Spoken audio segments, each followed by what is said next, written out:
Hello दोस्तों, welcome back to my channel.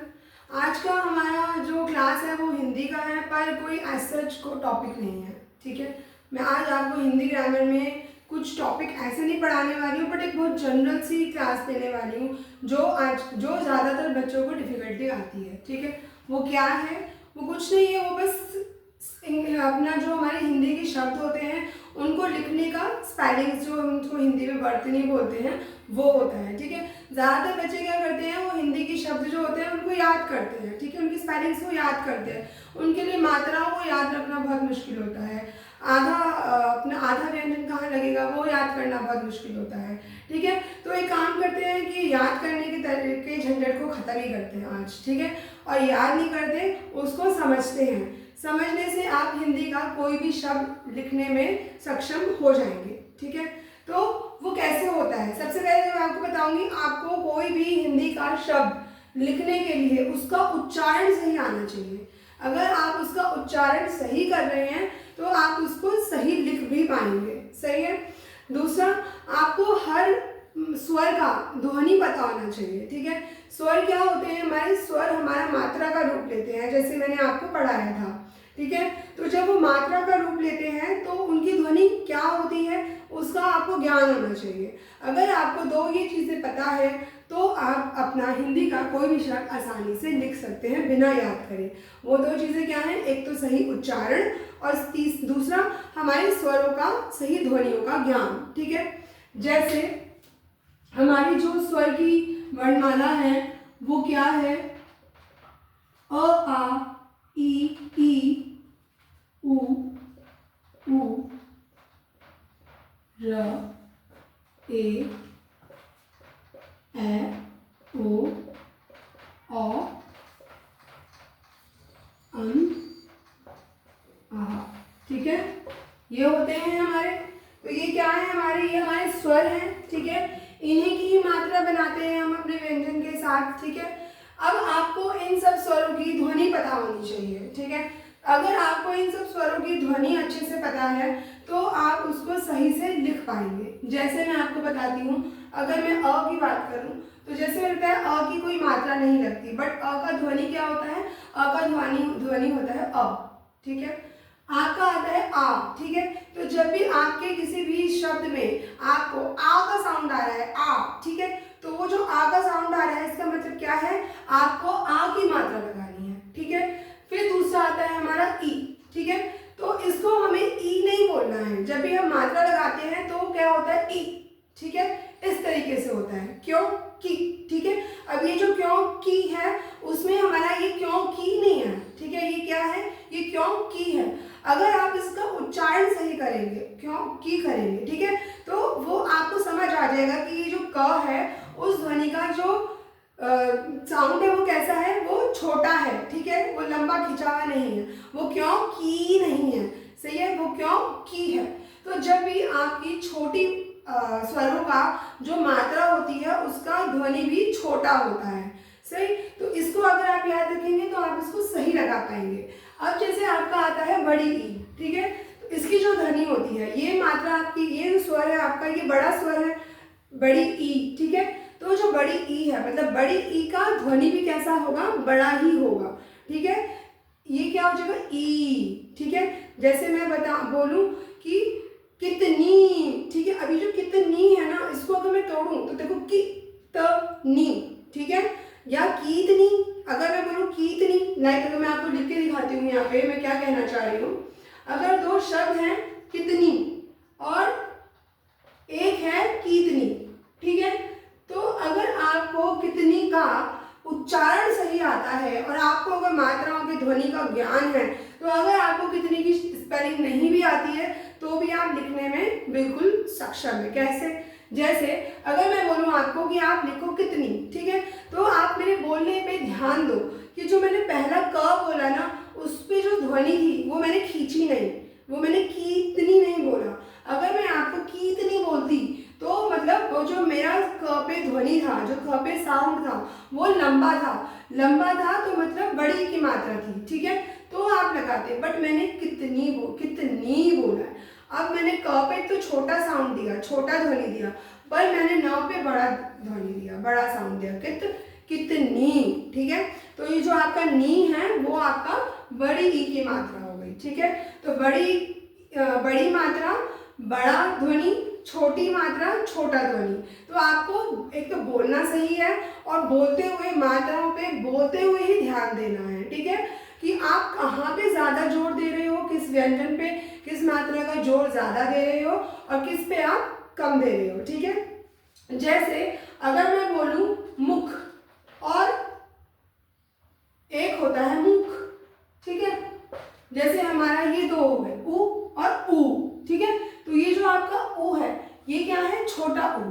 ठीक है, इसका ध्वनि कैसे रहेगा, ऊ। ठीक है, ये आपका हो गया बड़ा ऊ, इसका कैसे रहेगा, ऊ। ठीक है, तो छोटा में मैंने छोटा साउंड दिया, बड़े में मैंने बड़ा दिया। जैसे एग्जांपल मैंने तो बोला था आपको लिखने के लिए कि आप मुख लिखो, आपने लिख दिया मुख। ठीक है, मैंने तो नहीं बोला था ना कि मुख लिखना है, मैंने तो मुख बोला था।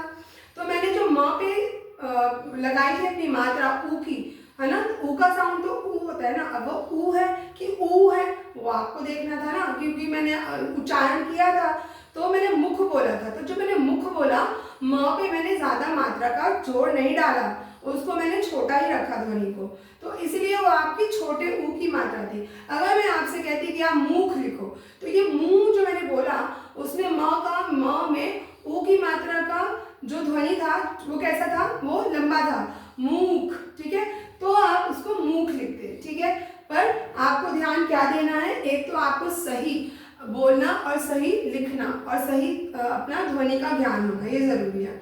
उसको आप सेल्फ टेस्ट भी कर सकते हो। सेल्फ टेस्ट कैसे कर सकते हो, जैसे इसी एग्जाम्पल में लेती हूँ, अगर मैंने आपको मुख लिखने को बोला था तो आप ये देखो कि मुख या मूख, तो आप खुद सोचो कि मूख कोई शब्द है, नहीं है, या कितनी या कीतनी, तो आप इससे आप देख सकते हो कि कौन सा गलत है शब्द। तो आप इसको सेल्फ टेस्ट भी कर सकते हो कि आपने जो मात्रा सोची है, जो लगानी है, जो आपको लग रही है वो सही है कि नहीं है। आप एक सही शब्द बोलो और एक आप उल्टा शब्द, गलत, उसी का गलत मात्रा का शब्द बोलो, तो आपको उसका डिफरेंस पता लग जाता है, जिससे आप कंफर्म हो जाते हो कि जो आप सोच रहे हो, जो आप लगा रहे हो वो बिल्कुल सही है। ठीक है, तो छोटे ध्वनि का छोटा साउंड, बड़ी ध्वनि का बड़ा साउंड। अब ये जो आपका र है, ये र जो होता है इसकी ध्वनि क्या होती है, उसकी ध्वनि हमेशा री होती है। ठीक है, अगर मैं बोलूँ आपको वृक्ष लिखो, ठीक है, आपने लिख दिया, अब मैम सोच लो कि मैम ने तो वृक्ष लिख दिया, बोल दिया ना, तो मैं लिख देती हूँ वृक्ष, या फिर शायद इसमें क और श भी आ सकता है, वृक्ष। ऐसे तोड़ दिया ना आपने, वृक्ष को आपने वृक्ष लिख ही दिया कैसे ना कैसे, है ना। पर मैंने आपको बोला था वृक्ष, मतलब आपने देखो वृक्ष बोला था, तो उसमें व पे कोई ई की मात्रा नहीं आ रही है, व ही है वो, ध्यान दो, वृक्ष व ही, बट वो जो ई का साउंड आ रहा है ना वो र के साथ आ रहा है। ठीक है, री री री आ रहा है ना, वो री, तो जो री है ना वो री क्या है आपका, वो र का ध्वनि है, री। जब भी आपको र का ध्वनि री सुनाई दे रहा है एक व्यंजन में, ठीक है, तो वो क्या होता है आपका, वो हमेशा आपका ये इस तरह लगता है, र की मात्रा। र की मात्रा मीन्स ये वाला र नहीं, मीन्स ये वाला र, क्योंकि इस मात्रा हमेशा स्वर की होती है, व्यंजन की नहीं होती है। ठीक है ना, तो इसीलिए तो हमेशा जो आपका अगर री आ रहा है तो आपका ये वाला री है। ठीक है, जो हमेशा नीचे लगता है। ठीक है, और हमेशा व्यंजन के साथ लगेगा, उसमें कोई ई की मात्रा नहीं लगती, उसमें जो ई का साउंड आ रहा है वो र में ही आ रहा है। सही है, दूसरा आता है हमारा ए। ठीक है, अभी ए की मात्रा कैसे लगाएं, अभी तो कंफ्यूज हो रहे हो। तो ए की मात्रा तो होती है आपकी सिंगल, और जो ए होता है उसकी क्या होती है, दो। तो ये कैसे लगेगी, तो ये सिंपल है, इसको ऐसे याद रखो, ए मीन्स अगर ए का साउंड आ रहा है तो एक मात्रा, अगर आपको ए का साउंड आ रहा है ए, ठीक है, तो दो मात्रा। ठीक है, अगर मैं आपको बोलूं सैनिक, ठीक है, या मैं आपको बोलूं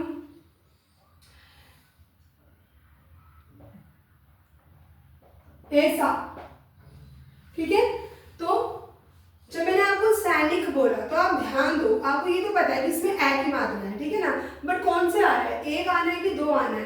तो अब आप देखो स है वो स, ठीक है, मैंने सैनिक नहीं बोला आपको। अगर मैं आपको सैनिक बोलती तो आप ए की मात्रा लगाते, क्यों, क्योंकि उसमें ए का साउंड आ रहा था, से ए आ रहा है ना, से निक। अब ये निक बोला है मैंने, सैनिक नहीं बोला है, ठीक है, तो उस पर भी ध्यान दो साथ साथ। अगर मैं बोलती सैनिक लिखो तो आप ना पे बड़ी की मात्रा लगाते, क्योंकि ना पे ध्वनि लंबी आ रही है, पर मैंने बोला आपको सैनिक तो ना पे ध्वनि छोटी आ रही है, तो मतलब छोटी की मात्रा हो गई। अब यहाँ पे स है तो आप क्या लगाओगे, ए का साउंड, जो ए का साउंड मतलब दो मात्रा, ए का साउंड मतलब एक मात्रा, ऐसा ऐसा, तो ये ए हो गया, तो ये आपका क्या हो गया, सिंगल हो गया, ठीक है। ऐसा ऐसे बोलते हैं ना लोग, तो ये हो गया हमारा ए, ये हो गया हमारा, इसका ध्यान दो, हमेशा इसका जो साउंड होना चाहिए ध्वनि का वो ए करके आना चाहिए, इसमें हमेशा ए करके आना चाहिए लंबा। अब ये जो है आपका ओ, ये हो गया आपका ओ, ठीक है, ओ, ठीक है, ओ मतलब इसमें ओ क्या होगा आपका, जिसमें आप देखो ओ का साउंड आ रहा, ओ, ठीक है, जैसे ढोकला, ढोकला, अगर बोले ढोकला लिखो तो ढो, अब आप देखो ढो में ओ की मात्रा तो है, पर कौन से ओ की मात्रा है, तो देख लेते हैं, ढो तो ओ का साउंड आ रहा है ना, तो आपको ओ का साउंड आ रहा है तो मतलब एक मात्रा लगेगी ओ की, ठीक है। अगर मैं आपको बोलूं औरत, तो अभी भी आपको ये तो पता है कि ओ की मात्रा आ रही है, पर कौन सी आ रही है, सिंगल की डबल, तो उसमें बोल के देखो ओ, तो ये जो ओ था वो ओ में बदल गया, तो मतलब आपका दो मात्रा होगी, ओ र क, ढो ओ क ला, अभी ला आ रहे हैं ना, तो ल में किसकी मात्रा लगेगी, आ का साउंड आ रहा है तो, और आ की मात्रा लगेगी, ढोकला औरत, ठीक है, तो ये याद रखो, इसका ध्वनि ओ होगा, इसका ध्वनि ओ होगा, दो तीन ओ मान लो, और ये तो अपना अम और आहा, जैसे हमने पढ़ा था, ये तो अपना अनुस्वार होता है और ये अपना विसर्ग होता है, जो हमने वर्णमाला में पढ़ा है, ठीक है। तो ये आपको ध्वनि पता लगनी बहुत जरूरी है, सभी मात्राओं का साउंड कैसा होता है। अगर आपको ये पता है कि साउंड कैसा होता है, लंबा होगा आपका बड़ी मात्रा का बड़ा साउंड, छोटी मात्रा का छोटा साउंड, ठीक है, उच्चारण सही। अब मैं आपको थोड़े से वर्ड्स बताती हूँ जिससे आपको थोड़ा क्लियर हो जाए। अगर मैंने आपको बोला कि आप स्कूल लिखो, ठीक है, तो कई बच्चों ने तो मुझे लिख के भी दिखाया है स्कूल, ठीक है, ऐसे, पर इसको जरा पढ़ लें, उच्चारण की बात मैंने बताई थी तो मैं इसको पढ़ती हूँ, जैसे ये लिखा है स्कूल, ठीक है, पर मैंने तो बोला था स्कूल, ठीक है, तो हिंदी में जब भी स का साउंड इस आए ना तो वो हमेशा आधा स होता है, ठीक है, जैसे स्कूल, स्थापना, स्थान, स्कूटर, तो ये जो आपका इस आ रहा है ना, ये आपका क्या है, इस मतलब आधा स है। अदरवाइज अगर आप स लगा दोगे तो वो उसको हम स्कूल नहीं पढ़ सकते ना, फिर तो पूरा व्यंजन हो गया, तो उसको हम आधा व्यंजन की तरह क्यों पढ़ेंगे, पूरे व्यंजन की तरह पढ़ेंगे, तो इसीलिए हम इसको पढ़ेंगे स्कूल। अच्छा, अब तो ये तो एक तो गलती बच्चों ने करी दी थी, कुछ बच्चे और भी थे जिन्होंने और गलती करी थी, उन्होंने लिख दिया स्कूल, मैंने तो बोला था स्कूल, कूल बोला था ना, स्कूल, तो क पे क्या था, तो बड़ा साउंड का बड़ा जोर दे रही थी ना, बड़ी मात्रा का, तो वो क्या था आपका बड़ा ऊ था, पर बच्चों ने उसको क्या मान लिया, स्कूल। अब मैंने स्कूल तो नहीं बोला, मैंने तो स्कूल बोला था, तो इस पे ध्यान देना जरूरी है, ठीक है, कि कौन सी मात्रा है, ठीक है, हमें ये तो पता लग जाता है कि ऊ का कौन सा है, ओ का कौन सा है, ए का कौन सा है, पर छोटा है कि बड़ा है, एक है कि दो है, वो जानने के लिए हमें उसकी मात्रा पे जोर देखना है कि जोर कम आ रहा है कि जोर ज्यादा आ रहा है, ठीक है, तो यहाँ पे जोर ज्यादा आ रहा था, कूल आ रहा था, कुल नहीं हो रहा था, इसी तरह वो इस था, ठीक है। इसी तरह एक और होता है, मैं एक होता है आपका आधा त, ठीक है, उसमें भी बहुत गलतियां होती हैं। अब ये मैं बोल रही हूँ त्याग, त्याग, त्याग, ध्यान दो, मैंने त पूरा नहीं बोला। अगर मैं त पूरा बोलती तो मैं क्या बोलती, तो मैं त बोलती त्याग, लिखो त्याग। तो यहाँ पे आपका जो त्याग है ना, उसमें आपका त पूरा है, क्योंकि मैं पूरा उच्चारण कर रही हूँ उसका, त बोल रही हूँ उसको, त्याग। पर मैंने तो आपको त्याग बोला है, त्याग, तो इसमें मैंने त्य बोला है, त नहीं बोला है, ठीक है। तो वही उच्चारण बहुत सही सीखना जरूरी है। अगर आपने उच्चारण करना सही सीख लिया तो हिंदी की शब्दों को याद करने की जरूरत ही नहीं पड़ी ना। ध्वनि आपको पता लग गई, उच्चारण आपको पता लग गया, बस दिमाग लगाओ। प्रैक्टिस इज इम्पोर्टेंट, जितना प्रैक्टिस करोगे उतना आपको क्लियरिटी आएगी। तो ये त्याग हुआ, त्याग नहीं है, ठीक है। इसी तरह अगर मैं ले लूं, जो बहुत ही ज्यादा गलती होती है, बहुत ही कॉमन वर्ड है, क्योंकि आंसर लिखने में बच्चे उसको हमेशा लिखते हैं कयों की, कयों की लिखते हैं, ठीक है। मेरे स्टूडेंट्स बहुत लिखते हैं, ठीक है। तो क्यों की, क्यों की, अभी यहाँ पे जो क्यों है, पहला वाला क पे ध्यान देते हैं, वो आपका कयों नहीं था, क नहीं था, वो की था, क्यों की, ठीक है ना। तो ध्यान दो, वो आपका जो व्यंजन था क, उस पे स्वर नहीं आ रहा है, उसमें स्वर का ज्ञान नहीं हो रहा है हमें, है ना। तो ये क्या है आपका, इसका मतलब वो अ नहीं जुड़ा उसके साथ। हर व्यंजन के साथ अ का स्वर जुड़ा रहता है, इसमें हमें अ का साउंड तो आ ही नहीं रहा ना क के साथ। मैं तो क्यों की बोल रही थी, कयों की तो नहीं ना। अगर मैं क बोलती तो उसमें अ का साउंड आ रहा है, तो आप मान सकते हो कि हाँ मैम ने जो व्यंजन बोला है वो पूरा है। पर यहाँ पे अ का साउंड तो नहीं आ रहा था, तो अ का साउंड नहीं आ रहा था, इसका साउंड नहीं आ रहा था, तो वो आधा व्यंजन हो गया। तो क्यों, अब यो है, यो नहीं है, तो क्यों ओ हो गया ना, तो ओ हो गया तो मतलब एक मात्रा हो गई, और यो में कुछ तो मतलब न न जैसा लग रहा है ना, तो वो जो आपका न है ना, वो क्या है, आपका अनुस्वार है, जो बिंदु, ठीक है। तो वो हो गया आपका क्यों की, क्यों की, तो क्यों की नहीं है, वो आपका क्यों की होता है। अगेन रिपीट करूंगी, उच्चारण सही सीखना जरूरी है। अगर आपने इसका उच्चारण क्यों की सीखा हुआ है तो आप उसको क्यों की ही लिखोगे। अगर आपने इसको क्यों की सीखा है तो आप इसको क्यों की ही लिखोगे, बाय द नॉलेज कि आपका ध्वनि का क्या आपको नॉलेज है। तो ये चीज हो गई आपकी क्योंकि और कयों की, ठीक है।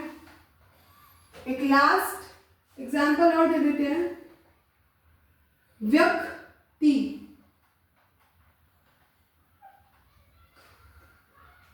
और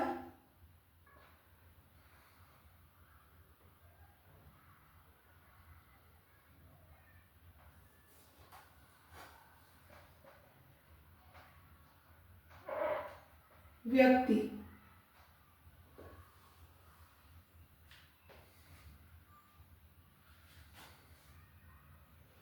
व्यक्ति, व्यक्ति। अब व में, वी में वी का साउंड है, अ का साउंड नहीं है, एज व्यक्ति नहीं लिखना, हमें व्यक्ति लिखना है, ठीक है। अगर हमें व्यक्ति लिखना होता तो हम व पूरा लिखेंगे, व्यक्ति नहीं है, वो व्यक्ति है, तो छोटी की मात्रा आएगी हमारी अपने आधे व्यंजन से, ठीक है। तो वो क्या हो गया हमारा, वो व्यक्ति हो गया, व्यक्ति नहीं होगा, ठीक है। तो जो मैंने आज का आपको इतना ज्ञान दिया, वो ज्ञान सिर्फ आपकी मदद के तौर पे था, ठीक है, कोई टॉपिक नहीं था।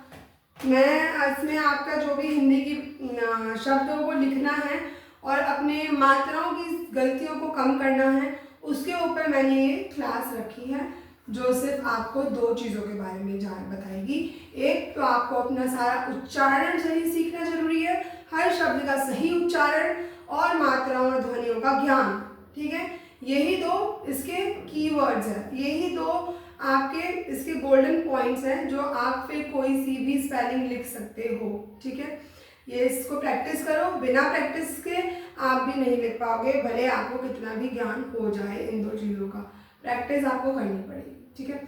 So thank you for the class, stay tuned, please do like my channel, thank you.